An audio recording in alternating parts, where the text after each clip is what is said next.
What is up, guys? You're tuning into this Okiru podcast. I'm your co-host, Jasper, and we thank you so much for spending this time with us. We hope you enjoy this episode. Make sure to follow us on our socials at okiru.apparel on Instagram, Okiru on Facebook, Okiru on YouTube, and also Okiru on major platforms such as Spotify and Apple Music. Thank you so much for spending this time with us. We hope you enjoy. Okiru. Welcome back, Josh, to the Okiru podcast. How's it going, brother? Good, man. Thanks for having me. Blessed to be here. Of course, man. We love chatting with you, bro. And especially, like, we can see that you're in the shop. Yeah, how's your day been?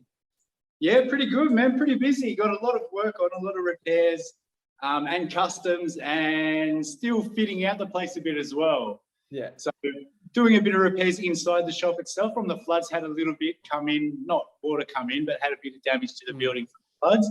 And I've started fitting out a second room, which will be a customs gallery. So other customizers from around Australia, the globe, whatnot, can have a display piece in there. They can do a big display piece for the wall, have a pair of shoes there on display as well. And then customer can come through and shoot off the commission to that artist. That's That is amazing. so awesome. Yeah. Do you plan on doing a lot of these collaborations with other people coming in, like showing off their Man, stuff? it's been in the, sorry to cut you off, bro. It's been in the works for quite some time. So with the US guys, I've been talking to a few US guys for a while now. The big guys over there for getting display pieces and things. The only thing that stopped me jumping on theirs already is the exchange rate at the moment. So normally we float around the 90 cents to their dollar US, but at the moment we're like 70 cents to their dollar. So that's straight away. And a lot of these big artists, they're not scared to charge what they're worth. So they're charging $3,000 for a pair. That straight away is putting that up to $4,000 Australian for a pair just with the exchange rate. Wow. And so I'm not a greedy person. My cut wouldn't be massive. It's like cents in the dollar. It's buttons. But still, it's the exchange rate at the moment is, I think, will put off too many customers. I wouldn't. Yeah, especially in today's climate. Yeah. But same with the Australian guys. Been tossing it up for a while. A few guys are actually working on a pair. Shoe Cutters has his Wu-Tang pair here. I think I showed them last time on the podcast. But so when this next room set up, just behind this one, they'll be going in there. Amazing. So far allocating possibly 2 meters to each artist, so they can do like a massive, not massive, or 2 meter display piece.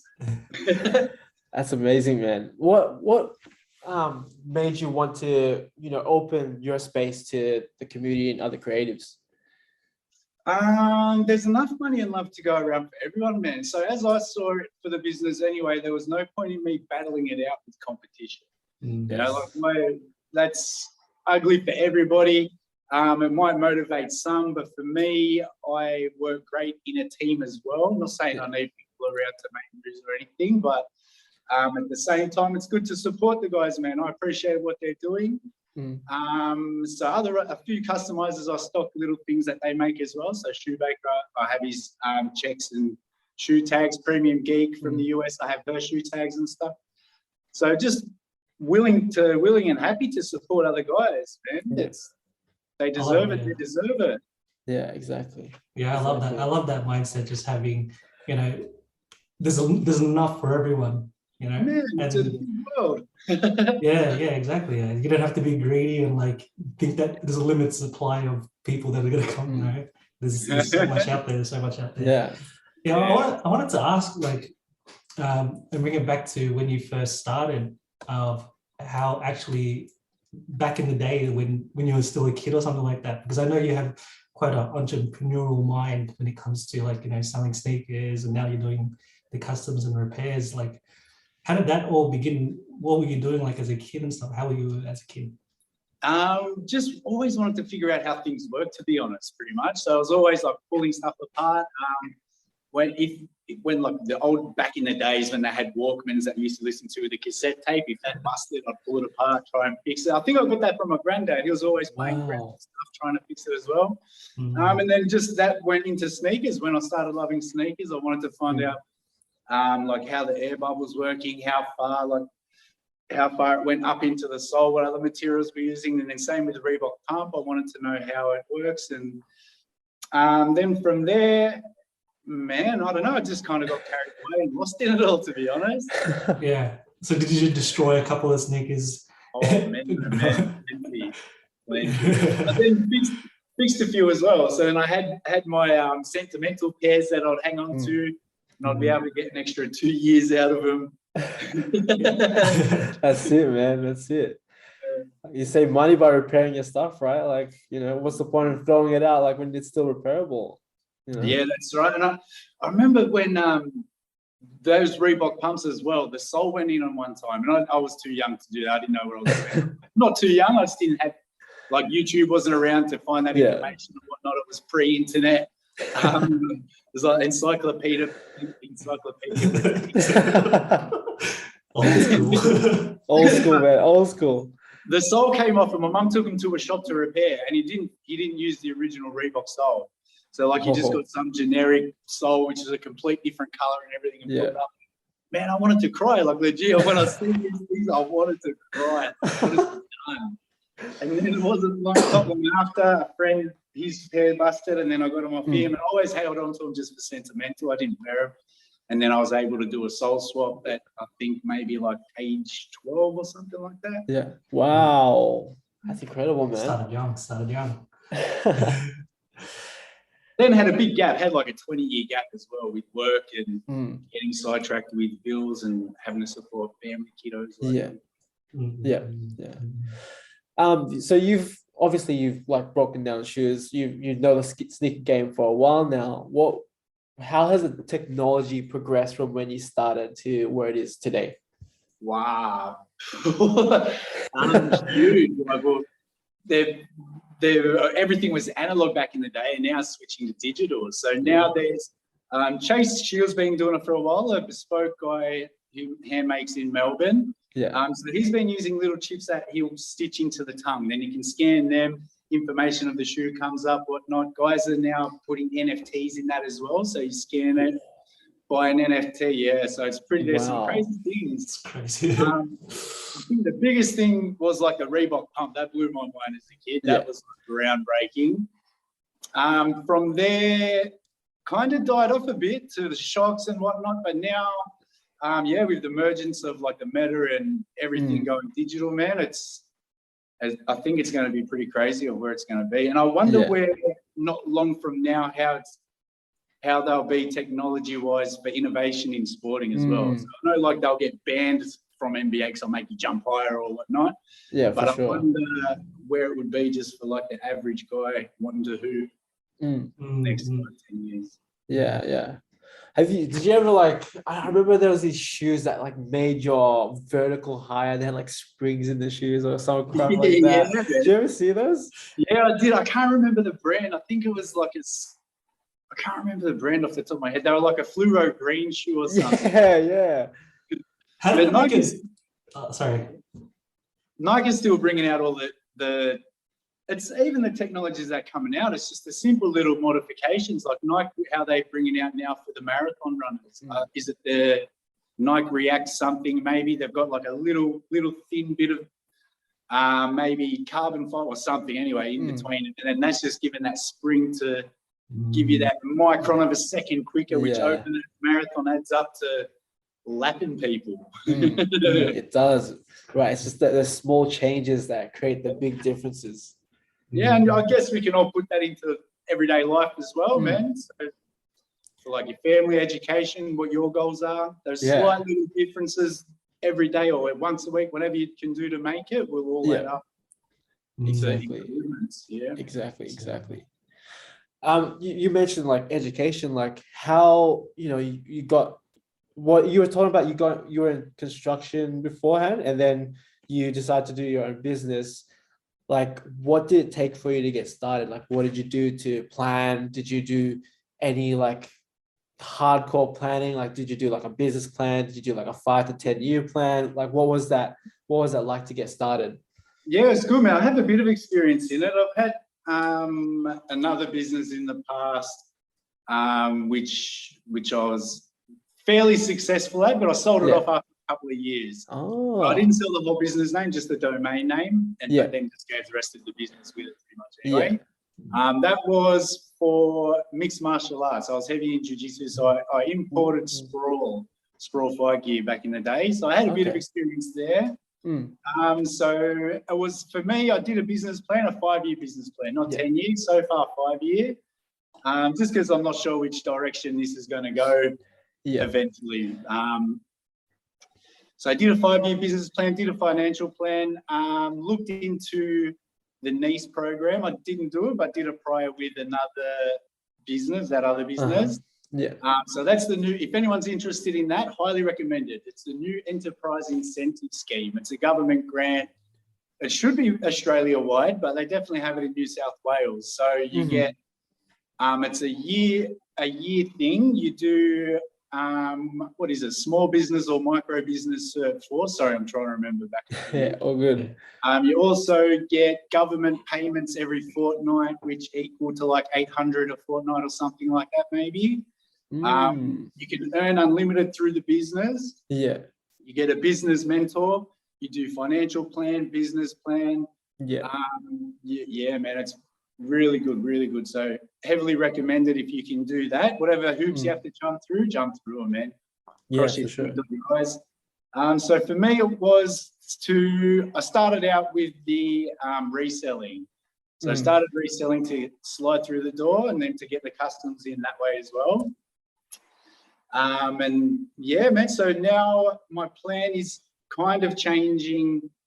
It's evolving all the time, but my goal for probably in the next year is to manufacture laces here in Australia. So all the laces so far is coming out of China and stuff. That's an awesome thing. I get my laces from there as well. And but signed up to Lace Space. So that's another Australian company. So they're now supplying me laces, which is awesome. Really good quality.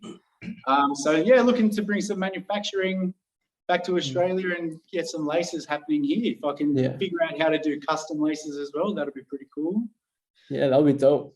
Nice, man. But, sorry guys, for the businessmen, just don't give up. Like I think it's a massive stat, like 96 or 90% of small businesses fail in the first 2 years. So just, try, keep going. I like how you always keep evolving, like you're thinking of the next thing, like you're not stagnant on one idea, you're just like, okay, let's create some laces. That's I love it. I'm happy for so I've priced up the looms and everything. I know the machines I have to get, how much it is and whatnot. I'm just not sure if I'll do it on this property or if I'm going to have to go warehouse styles. And then again, it's evolving because I'm not sure how heavy I'll go into design of things. So like maybe I might take the design route more and then just have the manufacturing there. Or I might get heavily involved into the manufacturing. Man, just never know where life's going to take you, to be honest. Yeah, exactly. That's it. Yeah, I wanted to ask actually, because you do with the customs and stuff like that, how did you learn all the skills to start doing that? I dived into YouTube, man, really, just for the customs, for like hand painting. YouTube. So I did fine arts and design. I'd always been an artist. I was in exhibitions, like they weren't my exhibitions, but I had pieces in exhibitions all over the years since I was maybe like 10 years old. So studied fine arts and design as well, but then just for YouTube on Crash Course on how to prep, how to, like what paints to use, how to make sure it adheres to the shoe, top coats, finishes, all that kind of thing. It was all YouTube really. So shout out to Chad Card Color, Feel Good Threads. Who else was there that I was watching? Man, there's a couple of guys, but shout out. You're the guys out on YouTube, not a money to come in, but you never know who you're helping in the long run, man. And what your end goals are and where they can take it. So thank you to all those guys putting in the effort. Exactly. You mentioned like you had a business mentor during that program. Do you still have a mentor today with your business, or is it something you're just learning? No, not really. A lot of business experience myself. So a lot of roles I was in like managerial supervision. I did procurement as well, so I know how to negotiate with suppliers and whatnot. I don't really need. I'm always happy to take on information and suggestions and such. There's a few guys that I do absorb from as well. So like Shoemaker from US, but he'll do a lot of posts and just put things onto Instagram. So I'll just absorb a lot through that as well. Just again, a lot of trial and error. See what works, see what doesn't work. Yeah. It's interesting because you mentioned that you've done like procurement and like you've done construction, you're selling sneakers, now you're doing like there's a lot of different things that you're like getting into and stuff like that. It's just I forgot what question I was gonna ask. Should see my resume. It's eclectic. It is probably like 50 pages long. And what is it? I'm like I know a lot about a little, but a little about a lot, something like that. I know a little about a lot, not a lot about little. I don't know. I was gonna, that was the thing I was gonna ask. Like, so there's a lot of things that you're into. What was the thing that made you jump from like, I guess, the corporate to construction now to doing your own thing? Like, what was the mindset? Boredom, bro. Boredom. I got just sick of the repetitive same thing all the time, So and the drudgery of having to be there at 7 a.m. or 6 a.m. Like my life shouldn't have to revolve around somebody else's plan, to be honest. Like my kids shouldn't be affected because this guy wants whatever done. Like, I don't know, man. So boredom, man, boredom. I probably on average lasted at a job for about 18 months, to be honest. And then I was like, Well, boredom got you to this point. So it's pretty good. But so far with the shoes, I'm like I'm 2 years in trading business-wise, so I've already beaten that record. Nice. So where do you see, or before I ask that question, like when you started, is this where you saw your brand would be like where it is today, or is it greater than your expectation? So far, kind of greater than, definitely. Not always, but I thought I'd be in construction for maybe, I had it in the business plan to be in there for another year on top anyway. Yeah. So I was going to keep this as a side income because I was unionized with construction as well. So it was crazy money. It was pretty fantastic. So I was silly to give it up, but I just couldn't live somebody else's dream anymore. Yeah. But sorry, man, I just brain farted. Nah, it's all good, man. We understand you've had a long day, so we really appreciate you taking the time, man. Seriously. It's fine. Yeah, that's all good. It's like what you're saying. It's that you plan to stay in construction for that another year, but then you're like, you know what? I don't want to be building someone else's dream. It's kind of crazy how it can be so scary to do that. Like, it's unbelievable that you were able to, stuff it. I'm not going to wait another year to do what I want to do. I'm just going to do it now. Like, what did that mean for you? Life again, bro. Because I'm an artist at heart and stuff. I need color. I need to create. I need to do things. And then the construction was soul sucking because it's just great. Yeah. It's great. Like literally everywhere you look, it's just concrete or something. Yeah. And man, I just needed that back in the life. And then I saw Shoemaker's post or story of him saying, "Are you a hustler or a businessman?" And then that was it. That's that extra year that I'd had planned to have this as the side gig and still in construction full time. Once I heard that, "Are you a hustler or a businessman?" That was it for me. I knew what I had to do. Yeah. And then I had the sense of urgency to do it now, not to wait at all. That's it. It's that sense of urgency, man. Like, all of us want to do something more with our life, like to pursue that passion or that business we always wanted to do. And then it's like, well, why aren't you doing it? And it's because, I got this, I got that still. But man, like, it's so inspiring to see you took that step, you took the leap, and you're doing what you are passionate about. And that's what we love to share, man. That's why we wanted to have you on the podcast and just have a one-on-one with you, because like you are the definition of like what we aspire to be. Same with you guys, Bart, man. What inspired, what kicked you guys off? What made you guys take the jump? Because it is a big jump too, man. It is. What made you guys think? You want to go first, Joe? Well, we haven't taken the full leap. Yeah, we haven't taken the full leap yet.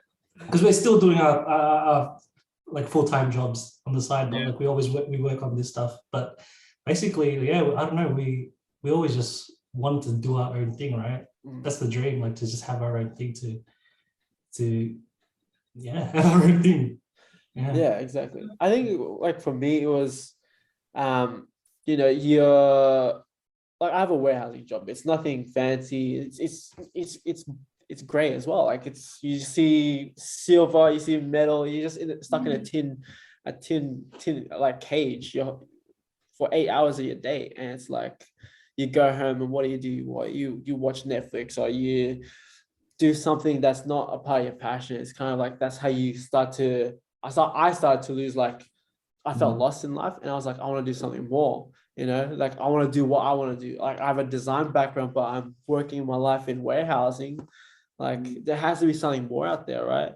And then Joel and I came together, and just like to cut a long story short, like I did a design for a basketball team for our church. He saw the design and was like, oh, you know what? Let's do something. I was like, yeah, stuff it, man. Let's do it. Why not? Let's just try it out. And then during that time, the reason why we have that meaning behind our brand, because during that time we went through our own struggles. We went through that difficult times, and it was just like we want to do something more than just apparel, because just clothing itself doesn't have any meaning to it. It's just another piece of material you just wear on yourself, right? But when there's that meaning, that purpose behind it, there's like an extra drive why you want to do something. Like you go home after work, it's like, I want to build this because we're not only being able to put our designs out there, we're able to like share people's stories. We're able to hear people's stories and like learn from them. And like that's why we have these podcasts, is because it's like this is one of those platforms where we can connect and really learn from each other. And obviously, like we're not there yet. Like we haven't taken the full leap, but it'll be so amazing to one day, like, you know what, let's do this full time. And that's what we're trying to work towards, hopefully soon. You guys are already putting in more than full-time hours with it though. Even though you say this is a side thing, you're probably still putting in 8-10 hours a day for it. I bet you. Yeah, 100%. Man. Yeah. And even though you say just a warehousing job, like don't put yourself down for it. It's very smart to have those jobs that you can just step away from, that you're not committed to. So then like tomorrow, 2, 3, 4 days from now, if you decide to say to yourself, you know what, I'm going to go my route full time, then it's easy. It's good that you can just walk away, and then that they can just replace you quickly enough. Whereas if you are committed and somebody's committed to you and expects X amount out of you for the next 6 months, it could put a spanner in the works for a lot of people. Yeah, so it's good. What would you call it? A throwaway job, maybe? Yeah, maybe something like that.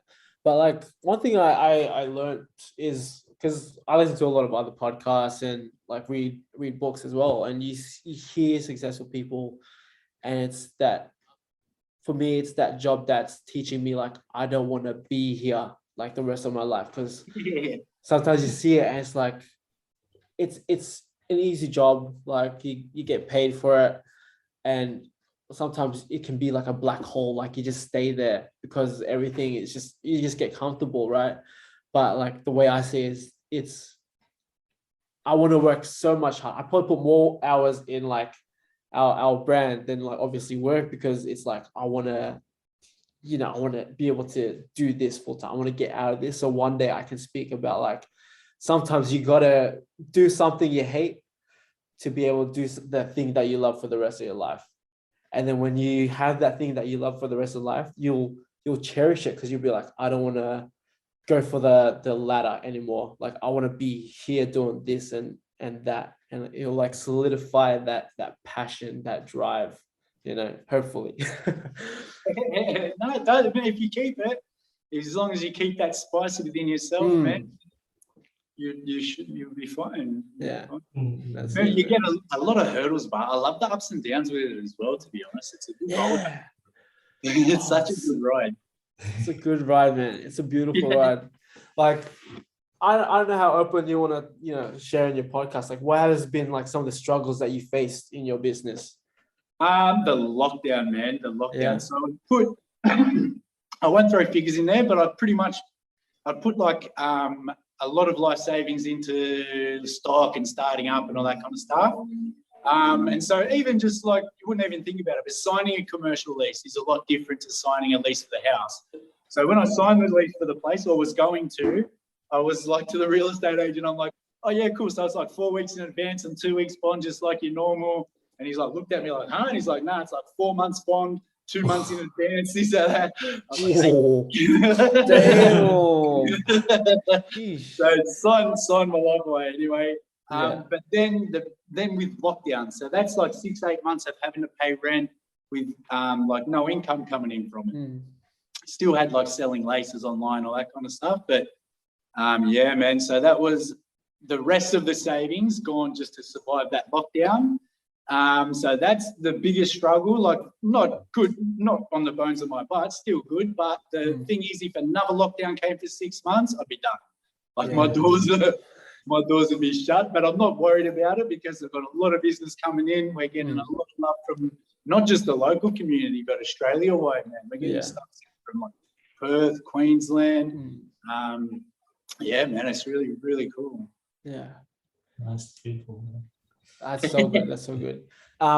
Like, obviously you said if that lockdown happened, like what was going through your mind? Like, if nothing gets opened up, what do I do, Oh, it was. I'm sorry if I'm getting too deep here. No, it was right.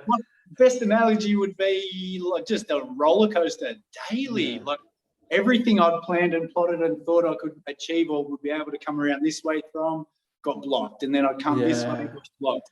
And then to get government grants, had to jump through hoops. And even that was like a 5-month wait to get payment from like the government grant and all that. Yeah. So everything just got thwarted, man. It really, it was a big struggle. So I think the best analogy would be like it was like you got proposed to and dumped in the same day. Oh, that sounds the worst, man. Oh gosh. Damn. I can't imagine. Yeah. It was very scary, very scary. Yeah. And then daily as well. So the end of the day, I ended up with a little anxiety about it. I'm not gonna lie, man. So I come around like November, December, 5-6 month mark, and my like savings are dwindling. Yeah. I'm like, here we go. Here we go. Did you do anything to help you get through those days where it's like the anxiety start to hit you, or did you do anything to help you get through that, or you just kept going, you just kept working? Just kept working, man. So normally I train. I have like I'm always training something. I'll have different goals. I might go heavy resistance. I might want to trim down. I'll go jiu-jitsu. I'll do different things.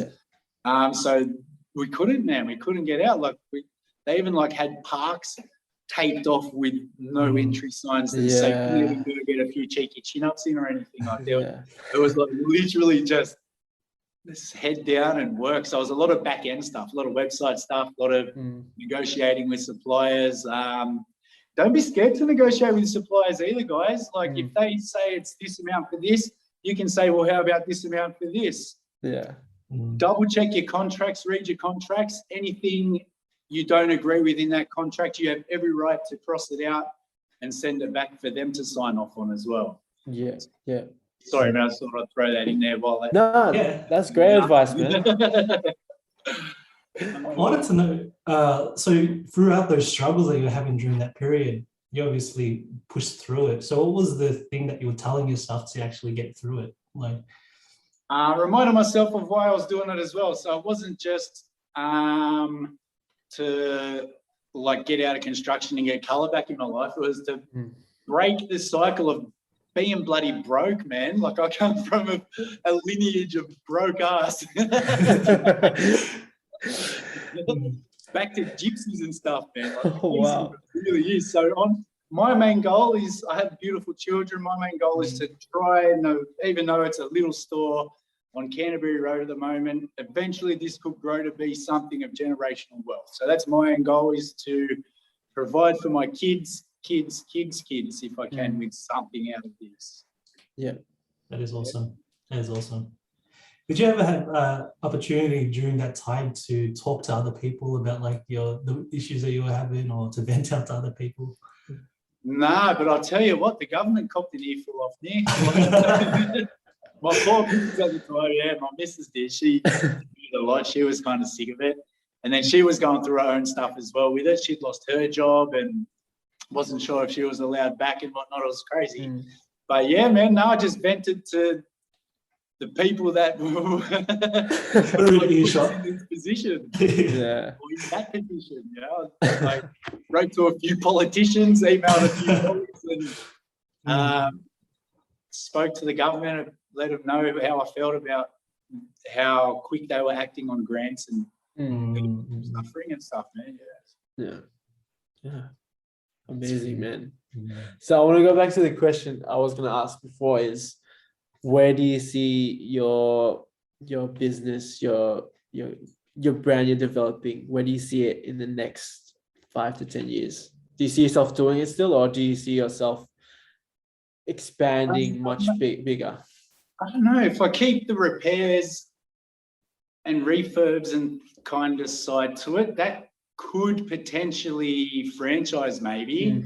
That could end up like a little Mr. Minute thing, but not sprawled out all over. I maybe think about one in each state at the 5-year mark. But 10-year mark, man, yeah, bro, I'll be in the design side of things. I do believe so myself. Yeah, man. Yeah, so 5 years we'll build this up, grow it, scale it up. I've already had people ask me if I want to open one up in Melbourne, bro. Really? Yeah, and I don't even have my footings in Sydney yet. So that's why I say that. Like, there's a lot of potential for it, I believe. So that could happen in 5 years, also along with the manufacturing side of things as well. That'll be cool to be able to supply other guys out of that, other stores get into stores. And then from there, I'll probably go design side of things. Really. Yeah. That's sick. Do you do any like your own sneaker designs, your own like custom designs that you potentially want to create one day? Yeah, man. Yeah. So I've had a few people ask about that. At the moment, not interested in releasing any shoes of my own. Like if I got a collab with Nike or Adidas or New Balance or something, all day I'll do that, guaranteed. But not go at the moment. I'm working on a silhouette. I am working on a silhouette. So the way, do I have the last here? No. So you'll have a shoe last, like a plastic foot, tape it up, then you can draw your design on it. Yeah. Cut the tape out, peel it away, then you have your panels, and then you can stitch it together and all that kind of stuff. So I'm working on a silhouette. Not interested in releasing it, more just to see what I can do with it and rock it. Yeah. So more like a wear test as well, I guess. Yeah, that's awesome, man. That's awesome. Let me know if you ever do something. I'd love to, hopefully collab with you one day, man, because sneaker design has been always like my dream. But, as other sneaker designers, they always want to go for like Adidas, Nike. Like I feel like that's far from me now. Like if I could just create one of my designs and see it in physical form one day, that would be an achievement in itself. Yeah. And I'd definitely be hitting you up one day, man, and hopefully we can collab with that, man. Yeah, man. And even if I can't do it, if I'm doing other crazy things, then there are some amazing guys, man. There's Chase Shield, there's shoe cutters, these are guys doing the handmade, and man. There's Andrew OG. He's just come out of like a uni degree for shoe design and stuff. Yeah, there's some pretty cool dudes in Australia that can do that. Yeah. That's sick, man. Awesome. Where do you see yourselves in 5 and then 10 years, guys? Oh, that's a good question. That's a good question, man. Like, discuss it between yourselves, or do you have like separate goals? I think we can. How open do you want to be about this, Gerald? I think like big picture. Yeah. What do you reckon? Big picture. Well, I think we mentioned it before a long time ago when we talked about it. Like, how do you see this? Where do you want it to be and stuff like that? I think that 5-year goal was to have like our own warehouse, to have our own creative space actually to not only house our merch and like for ourselves, but to actually have a space for other creatives to be in as well. And to be very collaborative with other people. Because we had this, we have a couple of ideas for the 5 years, but we want to really just have our own space, really just to create and do our own thing with other people. Very cost effective, man. If you can get a few guys on board and share the space so everyone gets their own corner, very cost effective. Yeah, that was one of the plans with like another group we were working with, and then just other stuff happened and it just couldn't work out. But yeah, like what Joe was saying, that goal, 5-year goal, is potentially having what I like to call it like the creative hub, for a place where like those in the, like, especially creatives in the Asian culture, it's not really seen as a respected art or a respected profession, you know, type of thing. And it's like we want to create a space where people can go to and just like work together, collab together, and just do the things that they love without judgment, you know, and just work with other like-minded people. Like that's the vision we have, type of thing.